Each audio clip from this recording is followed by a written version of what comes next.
Τι είναι η απονεύρωση?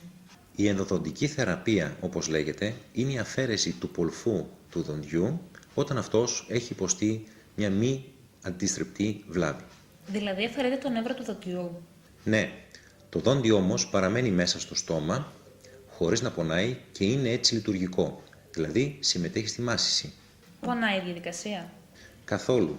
Με τα σύγχρονα μηχανοκίνητα συστήματα, η όλη διαδικασία κυλάει χωρίς επιπλοκές και με μια καλή αναισθησία δεν έχουμε καθόλου πόνο. Χρειάζεται κάποια άλλη θεραπεία το απονευρωμένο δόντι? Ναι, επειδή είναι πιο εύκολο να σπάσει, γιατί έχει χάσει κάποια στοιχεία που το ενυδατώνουν, γι' αυτό απαιτείται για την προστασία του να καλυφθεί με στεφάνι. Έχω παρατηρήσει ότι τα απονευρωμένα δόντια μαυρίζουν. Σημαίνει ότι έχουν χαλάσει? Όχι. Είναι αλήθεια ότι ορισμένες φορές τα ενδοδοντικώς στραπευμένα δόντια αποχρωματίζονται. Αλλά όμως το πρόβλημα αυτό είναι μόνο αισθητικό. Δεν σημαίνει ότι έχουν χαλάσει. Όταν τοποθετείται η στεφάνι, λύνεται και αυτό το πρόβλημα.